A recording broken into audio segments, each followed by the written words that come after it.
All right, welcome back. So, I got a new way to do this, I think. I'm figuring it out.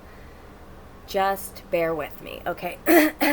So, today, I would like to talk about letting go of attachments, gaining your psychic abilities, and building new habits. Okay, so first of all, I want to start by saying thank you to everyone that's watching. It's so nice to see my views go up and my followers go up, and I think I just have so much deep reverence and love for all of you. So I just want to take this time to honor you. Okay, so this is going to be a triggering video. I have been wanting to talk about some of these things for quite some time, but I just didn't want to post it on Instagram, so YouTube is, I feel like, a better platform for me at this time. Okay, so let's get into it. Okay, so I have a script, but I just feel like this is going a different way. I want to talk about when you first awaken, okay? So I had my spiritual awakening in 2022, or my most massive one, I guess I should say. So the funny thing is, oh yeah. Also, I want you to take any preconceived notions, any judgments you have, any ideas that you think you have about reality, stuff them in the corner, because there's really no space for them in this conversation. It's going to get weird, which I'm very excited about. Okay. So when I had my spiritual awakening, when you find out truth, like earth-shattering truth, you automatically fall into like a victim mentality, like I have been fucked over by like society and all these people and power, blah, blah, blah. But really, it's just like, okay, this is how I'm going to get my power back. I am going to stop subscribing to other people's beliefs, and I'm going to start creating my own beliefs, right? So a lot of the times, like, our connection with the divine is interfered with by attachment. Our crown chakra is the one that deals with attachment, and that's our connection to spirit, connection to source. So I've had to let go of a ton of shit this year, like just a ton. Like this last year, I should say. So, for example, let's see. Sorry, gotta get my notes real quick.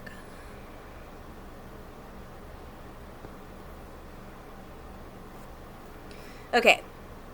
I had to let go of version after version of myself in order to come into a knowing of what my true purpose was. So this time last year, I was attending church regularly. I thought for sure I wanted to be a chef. That was going to be my career. I smoked cigarettes every single day. I didn't have my license. I didn't have a car. I was very codependent on my parents. My social anxiety was off the charts because I was in hermit mode so much of the time, besides the events that I would do here and there for my other job. But at the same time, I was a chef. So I really, most of the time, I could deal with the little bit of people I had to talk to, but it was very uncomfortable.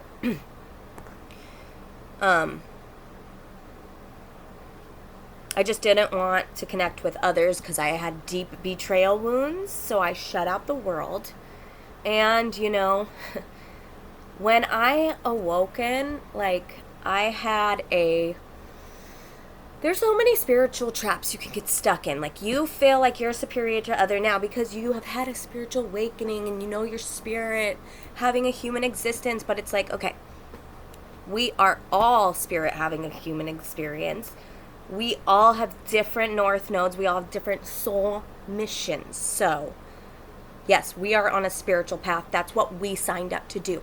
That does not mean that the people who have chosen to come here to maybe make the home different or to, have an advance in medical technology, those people's mission is just as important. We have to stop belittling other people because we're like, no, spiritual doesn't mean better. Like, it means connected, and anybody can become connected at any time, really. So that's one thing that you have to get off your high horse about. Another thing is the twin flame thing. Okay. A lot of times we are trauma bonded to somebody in the past who we think is our twin flame, but really it's just like a karmic that was a catalyst for your spiritual ascension, and you think this person's going to come back and save you and you guys are going to live happily ever after, and it's like, all right, it's time to snap out of that, because once you start doing your inner work, your vibration rises. You're going to vibrate out of frequency and resonance with that person altogether. I mean, I guess there's probably times where that's true and that person has to rise to meet you where you are, like Shiva and Shakti.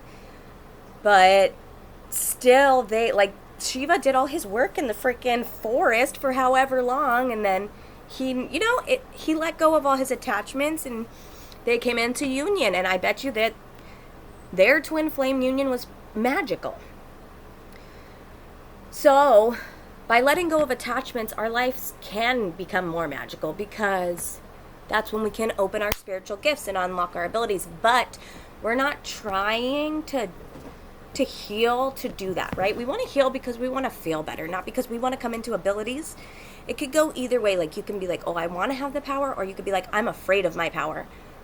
I know for me, for a long time, I was like, oh God, I know that I have this power, but I don't really want to tap into it. Like, I would be like, ugh, So, yeah, you have to get comfortable with it. But the only way to do that is to polish your mirror. Okay, so the Buddhists say polish your mirror. Christians say work on the 7 deadly sins. Pagans say to commune with your lower self, or your first cauldron, or whatever it is. Sorry. She's crazy. So you have to let go of everything that you thought you knew. Like, for me, church was like a safe place because I got to be close to Jesus there, and I felt like, well, after I died, I saw Jesus, and so he was who I looked up to. But then I realized the truth of pagans' past, and I realized the truth about church and how it also puts you in a box of limiting beliefs. Yes, it was very useful for me for cleaning up my act, like going through the 7 deadly sins. If you're going through trying to clean up your act, religion's a great stepping stone. If you're lustful, become celibate. If the whole thing with communing with your lower self, it's like you don't want to deprive yourself, but you also don't want to overindulge in anything. So you have to find like a conscious moderate, without excess. So you can do it. Remember to embrace everything and attach to nothing. That's a great saying from the Buddhists. But religion, I was attached to it, so it was getting in my way of my actual connection with the God source, that kingdom of heaven that's inside of me, not me talking to something outside of me that's inverted.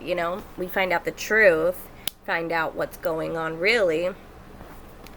So I had to let go of church, and it was literally earth-shattering for me. Like, I felt so sad, like I had Stockholm syndrome or something, and I was just like, ah.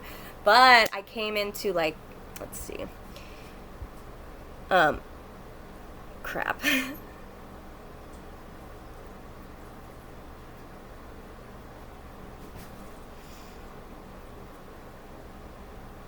Yeah, so it was like going through a breakup.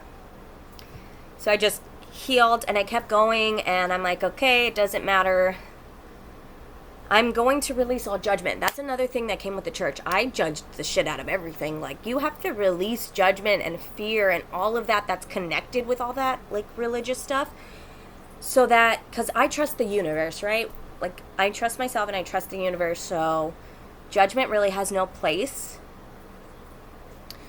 And once you stop judging people, you notice that you come into this energy of like, I can just listen and be attentive without having all this other things like blocking me, like thinking about this person this way and that way.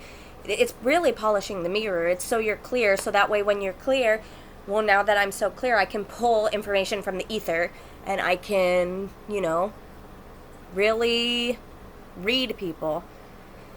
I came in, after I was done polishing my mirror, I came into the gift of illumination and Reiki hands, which terrified the crap out of me, but the cats are healed.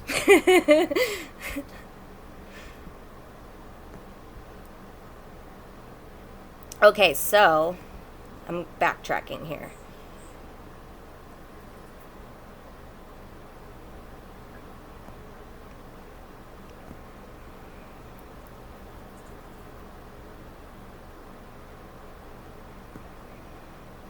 Okay, so as far as like the no car, no license thing came, like I said, I was like in victim mentality, being like, oh, fuck the system, I'm not giving money to a corrupt system, blah, blah, blah, all this shit. But I'm like, okay, I had to swallow my pride and be like, listen, if you want to make a bigger impact, then you need to abide by the rules of reality and go do those things. Get that, like, there's another cleanup. You lost your license because I don't remember, like a car accident or something.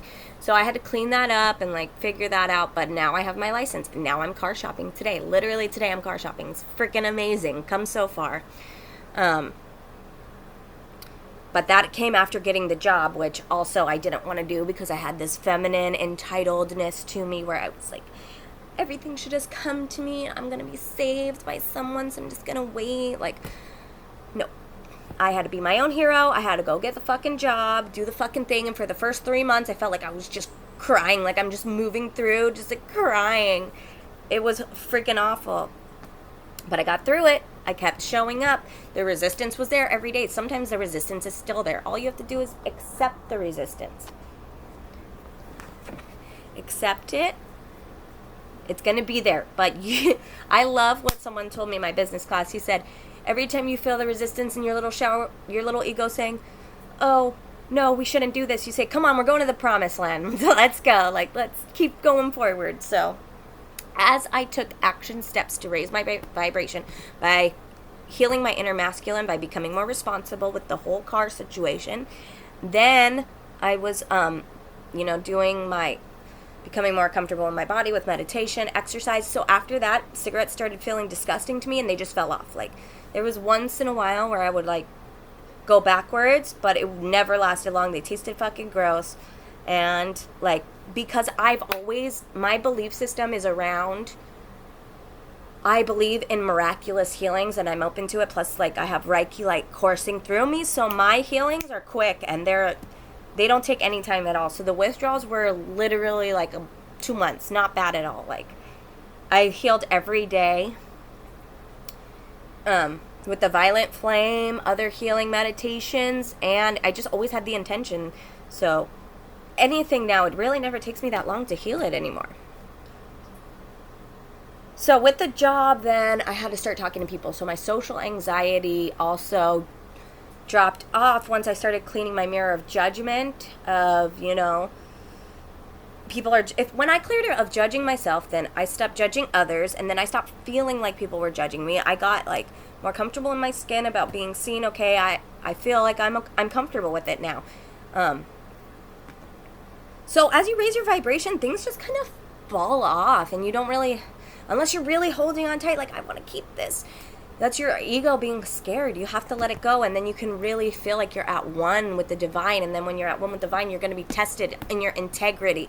You're going to be tested at every turn. If this is what you really want, how are you going to show up in this way? Are you going to do the right thing? This past version of you might have done this thing. You're going to be tested time and time again, especially if you're polishing your mirrors on your sins, on, your patterns. You have to clear it all out so that your psychic abilities come from like a pure place. You have to just be accepting. Like, when I got my license, I literally was like, I don't want to pay money to the system, blah, blah, blah, but I know I need my license. When I went into the DMV, they were like, your tickets have been purged. Wow, okay, that's the divine gift right there. Like, that's amazing. So,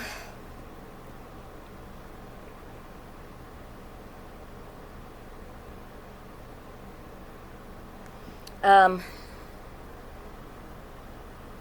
I feel like freer, especially now that I'm not in the church, to worship in the way that suits me in nature and meditation. And also in just creating my life. I feel like everything's sacred. Everything's sacred. Every single thing is sacred. Brushing my teeth is sacred. Like, doing this video is sacred. Any freaking thing is sacred. I see the magic in the mundane all the time because I believe it. I believe that this life is the walk of the sacred, right? This is our sacred journey. You have to honor it, and you have to show the divine that you want to be of value to humanity. Like, you can use me to help others, and that's where your integrity and your value comes in. And that's when they're like, all right, let's do it then. Let's commune, let's be friends, let's figure it out, let's co-create. So then another one was, I thought I was going to be a chef. Like, for my entire life, I thought that's what I wanted to do, was to be a chef. But I guess a little part of me didn't, because I was still going to college for psychology. Like, I've been back and forth between the two, but recently, like, in doing this channel and just embodying these talks, I really feel my soul's calling. Like, I feel like I found my purpose, and I found joy and passion. And, like, all these steps on my journey brought me to this understanding. I have never felt so clear and confident and peaceful and full of life. And sometimes when you first attain peace, it's uncomfortable because you're so used to the chaos and the patterning in your mind, and you're like, okay, now, like, you're peaceful, and especially if you're like me and you're a promoter, you feel like everything always needs to be a highlight reel, everything always needs to be happening. But I've really learned to just calm down and ground and embrace, like, the present moment and the peacefulness, because it is so peaceful. It's so peaceful, and I'm so blessed to have found it. So my point in all of this is to realize that detours can take you into the next thing. You may think that you want something, you can think you believe something, and it can be crushed in a millisecond, for real. But from that thing is something new is going to be born. So embrace everything while it's here. Enjoy every second of it, and be willing to let go of what's expired and really get excited about diving into what's next. But don't avoid your mourning period, because that version of you was so perfect for your mission. Like, I would never have found what I found if I didn't go to the church and explore it and realize that it didn't resonate with me. I'm doing my video. So,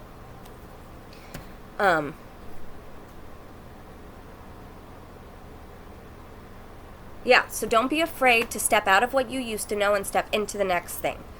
And don't be so on to the next thing that you miss the magic that's in the now. So I've learned to let go in big ways, in small ways, and I always just trust the divine. Like, that's all that it takes. It's just being like, okay, I know you're going to bring me something better. I trust you. I'm letting it go. That's it. Then, while you're letting go of all the things that didn't, you get to build new skills. You get to find new things. Like, as I let go of all those things, I realized, oh, well, now I have room for doing more yoga, for making these videos, for learning Spanish, learning new things, acquiring more knowledge. So you don't have to wait to be the version of you that you already are. You just act as though. Embody it until you become it, right? Follow through with your commitments, your self-discipline, as uncomfortable as it may be, as many beliefs that you have to reframe. You can do it. Abraham Hicks says, use it as an emotional journey instead of a physical journey. Instead of making it so heavy, tell yourself, I'm doing this because it makes me feel good, and it feels good to feel good. Reach for the next thing that's going to make you feel better, healthier, and more in alignment.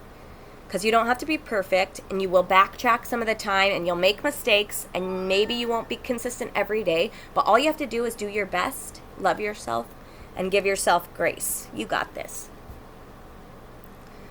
So, good luck with that. It's not an easy journey. I think it took me like 18 months. So, also, if you're interested in one-on-one sessions, they're $150 per session. Unless you want to sign a commitment, then there's a deal. There's better packages, and it's a steal. So, DM me if you're interested. See you next week.